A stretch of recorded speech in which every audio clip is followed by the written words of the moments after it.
ये एक पैच आया है, थोड़ा लंबा ज्यादा टूटा हुआ, लेकिन ये गाड़ी बड़ी मजे से चल रही है। वो नीचे लगने वाली हिस्सा जो है ये सीधा आगे जाता है स्कर्दू की तरफ। जाना अपनी गाड़ी पर रोड कंडीशन का नहीं पता कि स्कर्दू तक कैसी है, बाबूसर टॉप से पीछे कैसे, बाबूसर टॉप से आगे।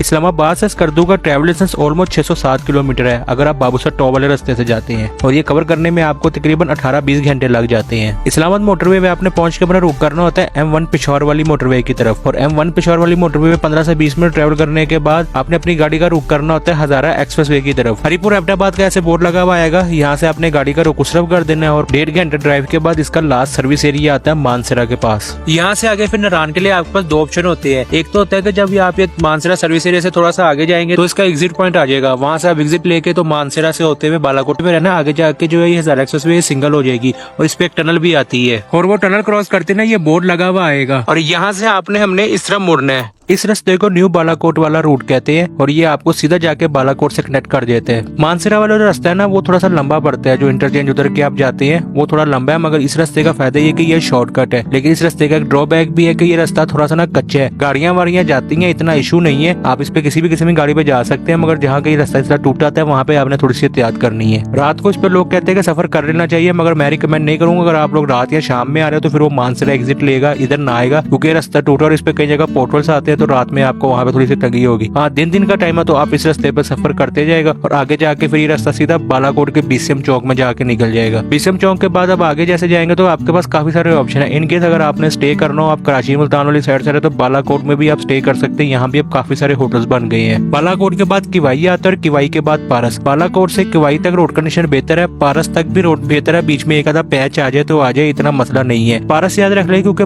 बालाकोट के बाद ना आपको पेट्रोल पारस में मिलता है, और पारस से आगे फिर नारायण में जाके मिलता है। लेकिन कई दफा रश हो तो नारायण में पेट्रोल नहीं मिलता, तो आपकी गाड़ी में एक दफा पारस से अपना जो टैंक है ना वो लाजमी फुल करवा लेगा। बाकी ये ब्रिज याद कर ले, इस ब्रिज के बाद मांडवी शुरू हो जाता है, और यहाँ से आपके रोड का टॉर्चर भी, क्योंकि यहाँ से आगे कागान तक जो रोड है ना वो तकरीबन टूटा हुआ है। टूटा इस तरह के पैचेस बहुत ज्यादा आते हैं, कहीं की जगह रोड काफी नैरो भी हो जाते हैं, लैंडस्लाइडिंग की वजह से रोड थोड़ा सा खराब है। लेकिन ये कि इतना मसला नहीं, गाड़ियां वाड़ियां आप यहाँ से भी लेके जा सकते हैं, बस जहाँ कहीं पोर्ट होल आए ना वहाँ पे आपने थोड़ा सा एहतियात करनी है। और कागान के बाद कुछ पोर्ट होल इस तरह के भी है जहाँ पे आपकी गाड़ी ना नीचे से भी लग सकती है, तो यहाँ पे थोड़ा सा एहतियात करनी है।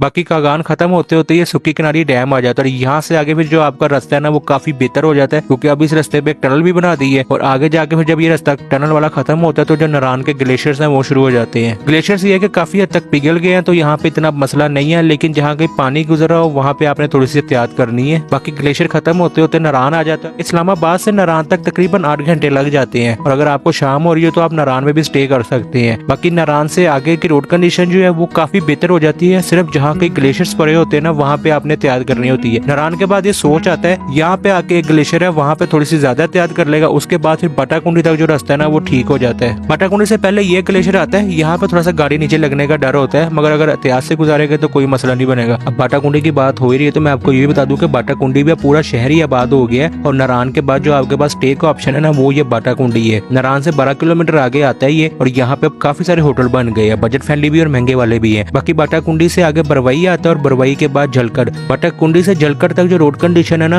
वो जहाँ कहीं पे ग्लेशियर्स पड़े हुए हैं ना सिर्फ वहाँ पे खराब है, या जहाँ कहीं से पानी गुजरना सिर्फ वहाँ पे आपने गाड़ी की एहतियात करनी है। इस दफा रोड पे कहीं भी सरिये नहीं निकले हुए थे, सबसे ज्यादा मसला सरियों का होता है, खासतौर पर जहाँ से पानी गुजर रहा होता है। बाकी तो जहाँ कहीं वाटर क्रॉसिंग आती है वहाँ पे गाड़ी एहतियात से गुजार ले तो कोई मसला नहीं, ज्यादा सरिये का इशू होता था तो वो अल्लाह के हुक्म से इस दफा सरिये कहीं भी नजर नहीं आया पूरे रास्ते में हमें। और स्टे का ऑप्शन आपके पास बाटाकुंडी के बाद बरवई में भी है और झलकट में भी है। एक चीज और के बाटाकुंडी में जो नेटवर्क है ना वो सिर्फ टेलीनॉर का चलता है, और वहाँ से आगे जहाँ कहीं नेटवर्क चले तो वो टेलीनॉर का ही चलेगा या यूफोन का चलेगा, दूसरा कोई भी नेटवर्क नहीं चलता। और झलकट में तो बिल्कुल ही कोई नेटवर्क नहीं चलता, मोस्टली यहाँ पे एस्कॉम चल रहा होता है, वो भी कुछ खास पॉइंट्स है वहीं चलता है, उसके अलावा नहीं चलता। लेकिन एस्कॉम की सिम की जरूरत आपको आगे पड़ेगी तो उसका फिर मैं थोड़ा सा आगे जाके आपको मजीद डिटेल में बताता हूँ। बाकी झलकट के बाद लुलूसर आता है, और झलकट से लुलूसर जो रोड कंडीशन है उसका भी वही जो पीछे आपने क्वेश्चंस आपको बताई है वही अब यहाँ पे अप्लाई करनी है। जहाँ कहीं पानी गुजरा वहाँ तैयार करनी है, या जहाँ कहीं पोर्ट होल वहाँ तैयार करनी है। बाकी हम इतने टाइम से इस एरिया में आ रहे हैं, लेकिन लाइफ में पहले तो हमने लुलूसर लेक जमी भी देखी है।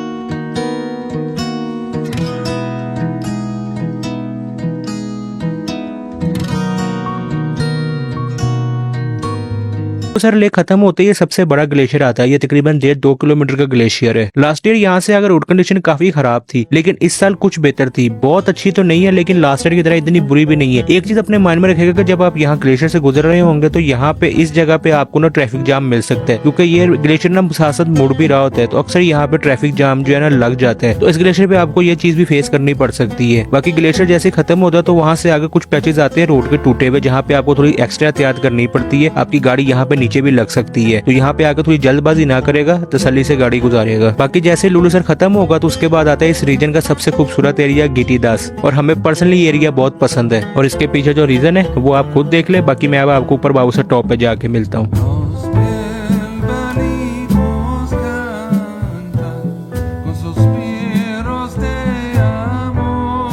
जिस दिन हम ट्रैवल कर रहे थे उस दिन बाबूसर टॉप को खुले हुए पहला दिन ही था। इस वजह से यहाँ पे बहुत ज्यादा रश था, इसलिए हमने फिर यहाँ पे रुक के जो अपना टाइम गुजारना था वो ना प्लान ही कैंसिल कर दिया और सोचा आगे की तरफ चलते हैं। बाबूसर टॉप क्रॉस करते ही आप नीचे उतरना शुरू हो जाते हैं, और पीछे आप जितनी चढ़ाई चढ़ के आते हैं ये जो उतराई है ये उससे ज्यादा है, क्योंकि यहाँ पे सबसे ज्यादा इश्यूज गाड़ी को बनता है। अक्सर गाड़ियों की यहाँ पे ब्रेक्स फेल हो जाती है। उसके पीछे रीजन ये है कि कुछ लोगों को अभी भी आइडिया नहीं है कि हम पीछे जिस चढ़ाई जिस गियर में चढ़े हुए होते हैं हमने उतरना भी उसी गियर में होता है। और एक कई जगह इतना ज्यादा डिसेंड है कि आपकी गाड़ी दूसरे गियर में 50 तक भी चली जाती है। तो जब आप नीचे उतर रहे हैं तो आपने एक चीज माइंड में रखनी है कि आप जिस गियर में पीछे से चढ़े हैं उसी गियर में कोशिश करें कि नीचे उतरे, क्योंकि जो बाबूसर टॉप उतराई है ना चलास साइड पे ये ज्यादा है बनिस्बत नारायण साइड की। तो अगर आपके साथ फैमिली वगैरह इन केस आपको लगे कि आपकी ब्रेक्स गर्म हो रही है, ब्रेक्स काम कम कर रही है, तो रिस्क ना लेगा, अपनी गाड़ी साइड पे लगा के ब्रेक ठंडी करके अपना सफर आगे कंटिन्यू कर लेगा। बाकी जैसे बाबूसर टॉप की उतराई खत्म होती है तो ये 0 पॉइंट आ जाता है, और यहाँ से आगे फिर आपने अपना रुक करना होता है चलास की तरफ। अब यहाँ से आगे जो चलास वाला रास्ता है वो बहुत बेहतर हो गया। मुझे आज भी याद है कि एक टाइम होता था कि चलास वाले रास्ते भी आदमी ना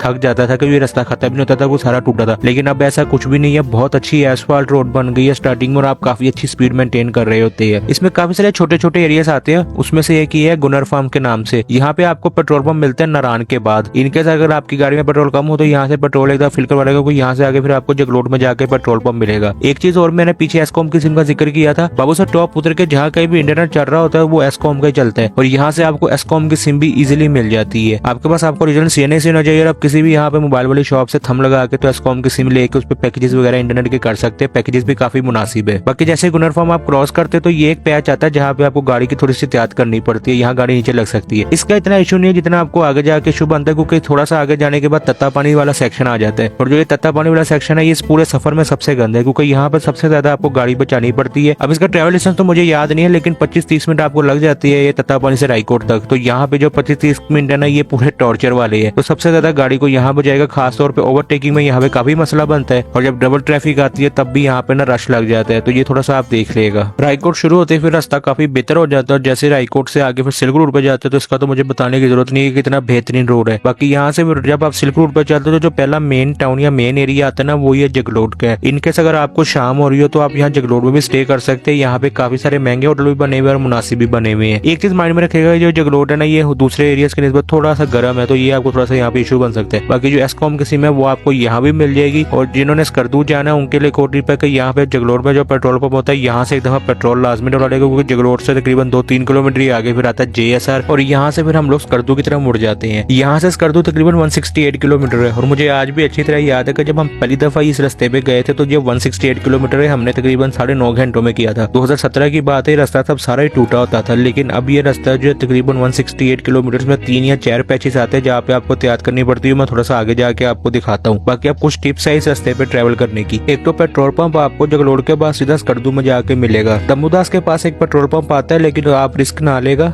जगलोट से एक दफा अपना टैंक लाजमी फुल करा लेगा। दूसरा, इस पूरे रास्ते पे जो नेटवर्क है वो एस्कॉम का चलता है, वो भी पूरे रास्ते पे नहीं चलता। कुछ कुछ जगह है जहाँ पे चलता है, कुछ जगहों पे बिल्कुल नहीं चलता, तो ये भी एक चीज माइंड में रखेगा। दूसरा, जो ये JSR है जगलोट स्कर्दू रोड या शारे बल्तिस्तान, ये ना 2-3 चीजों की वजह से फेमस है। एक तो इस पे लैंडस्लाइडिंग का कोई भरोसा नहीं है, इस पे मशहूर है कि हवा भी चले तो लैंडस्लाइड हो जाती है। तो जब आप इस रूट पे आ रहे हो तो अपने साथ थोड़ा सा एक्स्ट्रा पानी और खाने पीने का सामान लाजमी रख लेगा। दूसरा, इस रोड पर रात को सफर अवॉइड करेगा, वो भी सिर्फ लैंडस्लाइडिंग की वजह से। बारिश में भी थोड़ा सा इस रोड पे एहतियात करेगा। उसके अलावा अल्हम्दुलिल्लाह ये रास्ता जो है बिल्कुल सेफ है, कोई इस तरह का यहाँ पे मसला नहीं है, जिस तरह मर्जी आप यहाँ पे ट्रेवल करें। अब आते रोड कंडीशन में, तो आप समझे कि इस 168 किलोमीटर में 95% जो रोड है ना वो बड़ा ही अच्छा एस्फाल्ट रोड बना हुआ है। सिर्फ 5% पैचेस वहाँ पे आते हैं जहाँ पे कहीं लैंडस्लाइडिंग हुई होती है, या जहाँ कहीं रोड थोड़ा सा डैमेज हो गया है, वहाँ पे सिर्फ आपको थोड़ी सी एहतियात करने की जरूरत है, वो भी इतने बुरे नहीं है, सिर्फ जहाँ कहीं इस तरह के पैचेस आएंगे ना वहाँ पे आपकी थोड़ी सी स्पीड कम होती है। इसके अलावा हमें पूरे रास्ते पे कहीं भी गाड़ी की एहतियात इस तरह नहीं करनी पड़ी जिस तरह वो तत्ता पानी के पास करनी पड़ती है। नॉर्मली नारायण से आपको स्कर्दू आते हुए ऑलमोस्ट पूरा दिन ही लग जाता है, लेकिन हमारा ट्रैवल था वो बहुत आसान हो गया था। लेकिन अगर आप लोग नारायण से निकले तो मैं आपको भी ये मशवरा दूंगा कि सुबह नारायण से कोशिश करेगा जितना अर्ली मॉर्निंग हो सके उतना अर्ली मॉर्निंग निकले, अगर आपने सीधा स्कर्दू जाके स्टे करना है। इसकी जगह आती है और हमारा जाते हुए हर दफा धक्के से एक स्टे यहाँ पे बन जाता है। यहाँ पे थोड़ा पानी वानी मिल जाता है, जिम्मी को हम यहाँ पे थोड़ा पानी मार लेते थे सामने, और उसके अलावा यहाँ पे बाथरूम वगैरह भी बना हुआ है। और ये मैं पहली दफा दिन में इस वक्त यहाँ पे रुक रहा हूँ। स्कर्दू से वापसी का सफर दिन में किया था, इस दफा पहली दफा मैं जाते हुए सफर कर रहा हूँ, क्योंकि पहले वो स्कर्दू से दो साइड से निकल जाते थे। इस दफा ये कि अब इस रास्ते से जा रहे हैं। दिन के 50 किलोमीटर में ये एक आधा ही पैच आता है जहाँ पे आपको थोड़ी सी गाड़ी एहतियात से गुजारनी पड़ती है, बाकी फिर आगे स्कर्दू सिटी तक इजी सीन हो जाता है। और हम लोग हुंजा से तकरीबन सुबह 6 बजे निकले थे और स्कर्दू हम लोग तकरीबन 1 बजे के करीब पहुंचे थे, और हम लोगों को हुंजा से यहाँ पहुंचते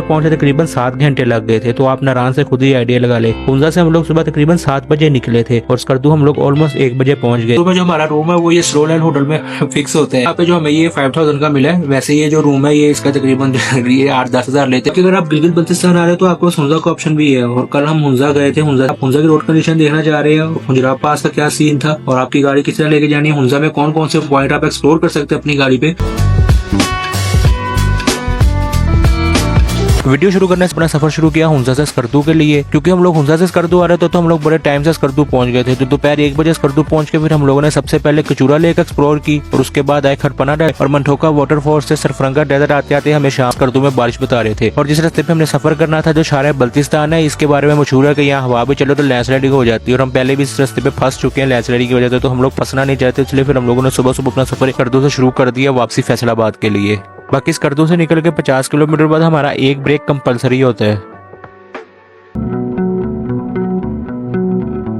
होंगे जिनको तो पता है कि बर्फ क्यों काट रहे हैं वो कमेंट करके बताएं, लेकिन जिनको नहीं पता उनको मैं बता दूंगा जो चलास है वो थोड़ा सा गर्म एरिया है, तो अक्सर चलास के लोग आके यहाँ पे फिर बर्फ के इस तरह जो पड़े हुए होते हैं पीसीस वो पड़े वाले उनमें से फिर बर्फ साफ लेके तो नीचे चले जाते हैं, फिर अपनी कोल्ड ड्रिंक्स वगैरह इस तरह की चीजें जो वो ठंडी करके देते हैं। बाकी जैसे ही आप बाबूसर टॉप से नीचे उतरते हैं ना तो वहाँ तो रास्ते का इतना इशू नहीं है, लेकिन जैसे लुलूसर शुरू होता है ना वहाँ पे आके ग्लेशियर शुरू हो जाते हैं, और यहाँ पे बहुत लंबे लंबे ग्लेशियर पड़े हुए, और यहाँ पे रोड पे जो है ना वो इतनी कोई अच्छी नहीं है, यहाँ पे पोर्टल्स बहुत बने हुए हैं, इस वजह से सारा जो टाइम जाया होता है ना वो यहाँ पे होता है। लेकिन ये कि इतना इशू नहीं है, बस यहाँ से गाड़ी इतिहास से गुजार ले तो इतना मसला नहीं है। बाकी जिस दिन जा रहे थे उस दिन लुलूसर लेक जो थी वो सारी जमी हुई थी, और जब आज जाए हैं तो ये लुलूसर लेक जो है ये सारी तकरीबन पिघल गई है। लुलूसर के बाद ट्रैवल इजी हो जाता है, लेकिन जहाँ के साथ पानी गुजरा वहाँ पे बहुत ज्यादा गाड़ी की एहतियात करनी होती है। हमें तो हर दफा डर ही लग रहा था कि गाड़ी के नीचे कोई चीज ना लग जाए, लेकिन इतना इशू नहीं है, एहतियात से गुजार ले तो कुछ भी नहीं होता। बाकी लुलूसर के बाद जहाँ के सिर्फ बकरियां आएंगी वहीं पे आपका टाइम जाया होगा, वरना आप बड़े टाइम से लुलूसर के बाद झलकट के बाद बरवई, और बरवई के बाद बाटाकुंडी आ जाता है। टेप अभी भी लगी हुई यहाँ पे वीडियो आ रही होगी। बाकी नारायण पहुंच के हम लोगों ने सिर्फ 5 मिनट रुकना था शाही साहब वालों के पास, क्योंकि हम लोग